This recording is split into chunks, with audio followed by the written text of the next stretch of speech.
One still has not got the answer sir. Shiva లాంటి cinema తర్వాత శివ అసలు కాస్టింగ్ జరిగినప్పుడు అంటే వెన్ యూ లుక్ బ్యాక్ ఆ రోల్కి మీరు బాగున్నారని కదా మిమ్మల్ని తీసుకుని ఉంటారు. అంటే హ్యాండ్ పిక్డ్ కదా ఆ రోల్ క్యారెక్టర్స్. నేను ఇక్కడ అంటేనమ్మా let me take it in this way పాజిటివ్గా. Shiva came in 89. అవును. మా పెళ్ళైంది 89. 90 నుంచి మెల్లిగా ఇండస్ట్రీ తరలి ఇక్కడ రావడం జరిగింది. అవును.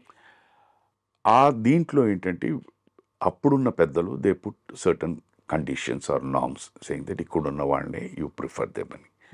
సో నాకు వ్యక్తిగా నేను ఇక్కడికి షిఫ్ట్ అయ్యే పరిస్థితిలో లేదు. ఎందుకంటే అంతకుముందే ఒక దగ్గర ఒక 6 నెలల్లో 7 నెలల్లో ఉంటుంది నేను అక్కడ చెన్నైలో ఇల్లు కొనుక్కొని 6 నెలలు ఉన్నాను నేను. సో ఆ ఇల్లు వెంటనే అమ్మేసుకుని నేను ఇక్కడికి రావాలంటే ఆ ఇల్లు అమ్మాలి. అవును. దాని మీద కాస్త కొద్దిగా అప్పు ఉంది. సో అప్పు తీరిస్తే కానీ నేను అమ్మలేను. సో ఈ పరిస్థితుల వల్ల వన్ బై వన్ నన్ను రోజుకి ఒక్కొక్క మెట్టు వెనకాలకి లాగేసింది. సో నేను షిఫ్ట్ అవ్వలేదు. ఒక ప్రదేశం వదిలేసి ఒక ఫ్యామిలీతో ఇంకో ప్లేస్కి షిఫ్ట్ అవ్వాలంటే సామాన్య విషయం కాదు. అందులో అక్కడ నాటుకుపోయి అంతకాలంగా అవన్నీ వదిలేద్దామా, నాటుకుపోవడాలు ఇవన్నీ వదిలేద్దామా. ఒక మామూలు మన ఇందాలు మాట్లాడుకుని ఒక మధ్యతరగతి కుటుంబం ఆర్ లిటిల్ అప్పర్ క్లాస్ దీని మీద అనుకుంటే, అండ్ మధ్యతరగతి అంటే మళ్ళీ మీరు సార్ పేరు తీసుకొస్తారేమో, అందుకని అది కాకుండా దీని నుంచి ఇక్కడ బయటికి రావాలంటే ఇట్స్ వెరీ డిఫికల్ట్ థింగ్. నేను అది చేయలేకపోయానమ్మా. సో ఆ దీంట్లోని నేను ఏమైనా మిస్ అయిపోయి ఉంటాను అది కూడా అలా అనుకుంటా. Let us take it like that. So ఆ దీంట్లో ఐ మిస్డ్ ఇట్. ఎందుకంటే అప్పటికి ఏమైపోయింది, అప్పటిదాకా నేను పనిచేస్తున్న దర్శకులందరూ వాళ్ళెవ్వరికి డైరెక్షన్ ఛాన్సెస్ రాలేదు. కొత్త క్రాప్ ఆఫ్ డైరెక్టర్స్ వచ్చేసారు, న్యూ క్రాప్. సో వాళ్ళందరూ they were preferring artist here. వాళ్ళకి ఆల్రెడీ ఉన్న సర్కులు తెలిసిన వాళ్ళతో దే వర్ మేకింగ్, అండ్ ఆ సినిమాలన్నీ సక్సెస్ఫుల్గా వెళ్తూ ఉన్నాయి. So the trend changed. అది ఆ దీంట్లో నేను ఫిట్ అవ్వలేదు. లేదు సుధాకర్ చేత ఇది చేయిద్దాం, పిలిపించండి అనే పరిస్థితి రాలేదు. దేవర్ సమ్మన్ అదర్స్. శివ బాగా ఎంజాయ్ చేసి ఉంటారు కదా సార్ ఆ షూటింగ్.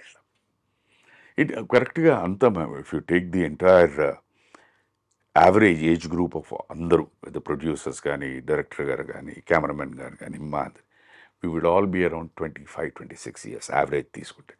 సో ప్రతి ఒక్కరూ వారి కాలేజ్ అనుభవం, వారి కాలేజ్ ఎక్స్పీరియన్సెస్, చిన్న ఇన్సిడెంట్స్ అవన్నీ చెప్పేవారు. Enjoyed working with it. Varma గారితో ఎలా ఉండింది సార్ యువర్ జర్నీ? అమ్మా నాకు ఆ రోజు నుంచి ఈ రోజు వరకు చెప్తున్నానమ్మా, he is a person who believed his consciousness. వారి నమ్మకం అది. he was clear, నాకు ఇది చాలు, ఇది వర్కౌట్ అవుతుందని. అప్పుడు ఎలా ఉన్నారో ఇప్పుడు అంతేనమ్మా. దట్ గట్ ఫీలింగ్తో he was the same. నాకు వారిలో ఇంత మార్పు కూడా నాకు అనిపించలేదు. ఆ రోజు ఎలాగున్నారు, this is okay, this is perfect, work out అవుతుంది. ఇవాళ అంతే. సక్సెస్ ఫెయిల్యూర్ పక్కన పెట్టి ఆ రోజు ఆయన ఇది సక్సెస్ అవుతుంది అని బిలీవ్ చేశారా లేదా అని పక్కన పెడితే ఆ రోజు అలాగే ఉన్నారు, ఈ రోజు ఇలాగే. సక్సెస్ అయిందా ఆనందం లేదా. మ్యాన్ విత్ కన్విక్షన్ అమ్మా. అది రైటా రాంగా, మీకు రైట్ రాంగ్ అనిపించచ్చు, ఆయనకి రైట్ రాంగ్ అంటే రైట్ అని చేస్తారు. అవును, ఆ కన్విక్షన్ అనేది ఇప్పటికీ అదే ఉందమ్మా. This is what was there. ఆ రోజు వారు ఎవరో ఎవరికి తెలియదు. అవును, కొత్త డైరెక్టర్ అందులో ఎవరికి తెలియదు. ఆ సినిమా రిలీజ్ అయిన తర్వాతే అందరికీ తెలిసింది. ఆ రోజు ఏ కన్విక్షన్ అయితే ఉందో ఈ రోజుకి ఈ క్షణాన్ని కూడా అదే కన్విక్షన్, నో చేంజ్. ఎంతమంది మంచి లెజెండ్స్తో మీరు వర్క్ చేసే అవకాశం వచ్చింది సార్. విశ్వనాథ్ గారు, జంధ్యాల గారు, బాపు గారు, క్రాంతి కుమార్ గారు, రామ్ గోపాల్ వర్మ గారు, ముత్యాల సుబ్బయ్య గారు, రేలంగ్ నరసింహారావు గారు, you name it, it goes. అది ఒక్కొక్కళ్ళు ఒక్కొక్క తీరు కదా సార్. వాళ్ళందరిలో మీరు మోస్ట్ కనెక్ట్ అయిన వ్యక్తి ఎవరు సార్? అంటే సెల్ఫిష్గా చెప్పాలంటే it will be my first film Subhalekha and director గారే. బట్ ప్రతి ఒక్కరిలో మీరు అన్నట్టు అందరూ వైవిధ్యమైన డైరెక్టర్లు. సో ఒక్కొక్కరి దగ్గర ఒక్కొక్కటి మనం నేర్చుకుని దాన్ని అడాప్ట్ చేసుకోగలిగితే it will be good. Director గారు, గురువు గారు, విశ్వనాథ్ గారు ఉన్నారంటే ఆయన మీరు ఏ సినిమా తీసినా, ఏ సినిమాలో కానీ ఏ పాత్ర అయినా కూడా ఊరికే నిలబడి డైలాగ్ చెప్పరు, ఏదో పని చేస్తూ చెప్తుంటారు. దానివల్ల ఏమైపోతుంది, ఇంట్లో ఉన్న ఫీలింగు, ఇంట్లో పనిచేస్తున్న ఫీలింగ్ వచ్చేస్తాయి.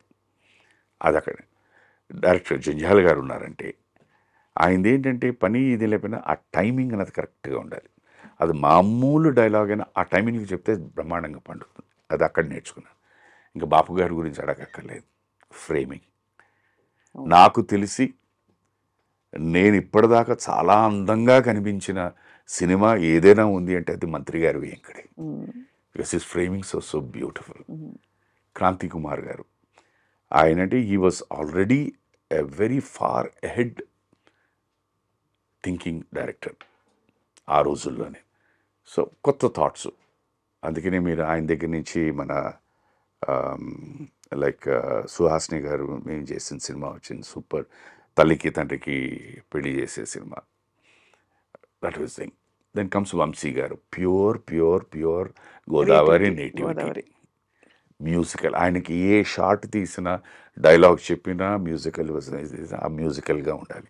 ఆయనకి ఇళయరాజా గారు ఆయన ఎన్నో సందర్భాలు సుధా తగ్గ ఇలా అలా పరిగెట్టుకుంటా, నువ్వు ఇలా పరిగెట్టుకు వచ్చేకదు ఇప్పుడు దీనికి రాజాగారు ఇలా ఇస్తారు. మీరు ఆశ్చర్యపోతారమ్మా. వాళ్ళిద్దరి మధ్య ఉన్న ఆ వేవ్ లెంత్ ఏమిటి అన్నది నేను ప్రాక్టికల్గా ఒక ఎగ్జాంపుల్ చెప్పగలుగుతాను. రాజా సార్ అండ్ వంశీ గారు. వంశీ గారు చెప్పండి ఇద్దరు అసలు ఈయన ఇలా చెప్పేవారు సెట్లోని. మనకి ఏదో ఓకే అని ఏదో అనుకో అలాగేనా అండి ఓపెన్గా చెప్పారు. ఒక సందర్భంలో సార్ ఎందుకో ఫోన్ చేశారు, నేను రావచ్చా నైట్ అని. రండి సార్ అన్నాను. ఆయనతో పాటు ఇంకో ఎవరో మ్యూజిషియన్ వస్తారండి. సార్ నో ప్రాబ్లం ప్లీజ్ కమ్మండి. నేనేమైనా తీసుకురావాలా వచ్చారు. కూర్చొని మాట్లాడతాం ఆ మాట ఈ మాట మాట్లాడతాం. ఎందుకో తెలిసి తెలియకుండా అటు ఇటు ఇటు ఇటు వంశీ గారు రాజా గారు టాపిక్ వచ్చింది. వెంటనే ఆ మ్యూజిషియన్ అన్నారు, వంశీ గారి పేరు చెప్తుంటే, సార్ ఇవాళ మేము ఏదో చిన్నది అయినా కంపోజింగ్ దీంట్లో ఏదో ఇచ్చేసారండి, చేసిన తర్వాత అది మార్చని చెప్పి అది నోట్ చేసి పెట్టుకోండి, వంశీ ఏదో సినిమా తీస్తున్నాడు, ఎక్కడో ఒకడు బీజిఎంకి దేనికో పనికొస్తుంది అన్నారండి. నేను అలా ఉండి బ్లాంక్ అయిపోయాను. సడన్గా సార్ ఏమైపోయాయి, లేదు సార్ ఇప్పుడు సార్ ఈ మాట అంటున్నారు, రాజా గారు ఇలా కంపోజ్ చేసి ఇది ఉంచండి, ఇది ఇప్పుడు వాడద్దు, వంశీ గారు ఏదో డైరెక్ట్ చేస్తే దానికి ఎక్కడైనా బీజిఎంలోనో లేకపోతే ఏదో షార్ట్లో వాడదామని. ఆయన నాకు ఒక సందర్భంలో సుధాకర్ నువ్వు ఇలా పరిగెట్టుకుంటురా అని చెప్పి పరిగెట్టుకిచ్చి దీనికి ఈ మ్యూజిక్ ఇస్తారన్న. వాట్ ఏ కోఇన్సిడెన్స్ అండి. దట్ ఈస్ వై వాళ్ళిద్దరి మధ్య వచ్చిన మ్యూజిక్, వాళ్ళ సినిమాల్లో వచ్చిన మ్యూజిక్ సో బ్యూటిఫుల్.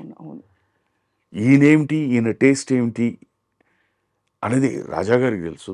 రాజాగారు నేను తీసిన దానికి రాజాగారు నాకు ఎలాంటి మ్యూజిక్ ఇస్తారనేది ఈయనకి తెలుసు. అవును, ఆయన ఎన్ని సందర్భాల్లోనూ చెప్పేవారు, ఇది ఈ సీన్ ఇలా ఫ్లాట్గా ఉందని అనుకుంటున్నావు కదా, రాజాగారు దీనికి ఇచ్చేస్తారు, will make it super scene ఆ బ్యాక్గ్రౌండ్ అని.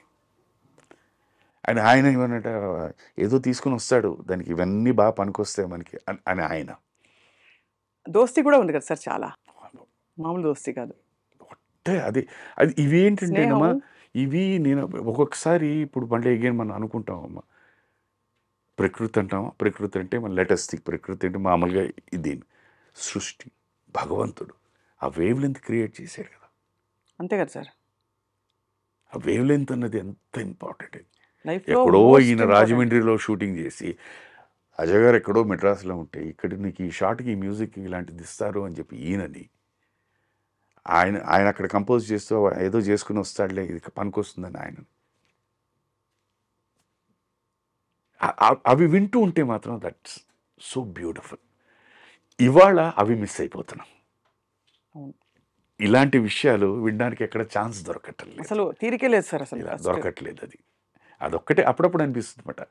ఆ రోజు మొన్న కూడా ఎవరో ఈ మధ్యన ఎప్పుడు చెప్తున్నారు, ఏదో సార్ ప్రస్తావన ఏదో వచ్చి ఆయన అంత బిజీగా ఉన్నా కూడా వచ్చి ఫస్ట్ అప్పుడు లైవ్ రికార్డింగ్ కనుక అందరు మ్యూజిషియన్స్ అందరినీ పలకరించి మాట్లాడి వచ్చి నేర్చుకుని వెళ్ళిపోయాడు. ఆయన కూడా అనేవారు, అది మిస్ అయిపోతున్నానండి, ఏదో వెళ్తున్నాను, ఏదో రూమ్లోకి వెళ్తున్నా పాడుతున్నా వెళ్ళిపోతాను, ఎవరు కనిపించట్లేదు, వి మిస్ దట్ అండి. సో అందుకని బయట ఎప్పుడైనా ఎవరైనా కలిశారంటే గంటల తరబడి మాట్లాడుకుంటుంటారు, ఏ పెళ్ళిళ్ళలోనో వాటిలోనో. ఇప్పుడు అసలు ఆ వాతావరణాలే మారిపోయాయి సార్. మిస్ అయిపోతుంది. ఈవెన్ షూటింగ్లో కూడా ఇదివరకు ఏంటంటే షూటింగ్ స్పాట్ కూడా ఎక్కడ ఉన్నా ఒక మర్రి చెట్టు ఉండేది. ఆ చెట్టు కిందే అందరం కూర్చునేవాడు. We used to have lunch. ఇప్పుడేంటి ఈచ్ వన్ కట్ అనేసరికి ఎవరు క్యారవాన్ వాళ్ళకి. Caravan is not a mistake Bad అన్ను, thing. అదే అదే ఇట్స్ అ కంఫర్ట్. దాంతోపాటు ఏమైపోయిందంటే బహుశా నేను ఎక్కువ ఎలా ఆలోచిస్తానంటే ఈ మొబైల్స్ అని వచ్చిన తర్వాత that is taken you to privacy. Everybody has their own world. So దాంతో ఎందుకంటే every one wants to get cut off. ఎవరు లోకంలో వాళ్ళు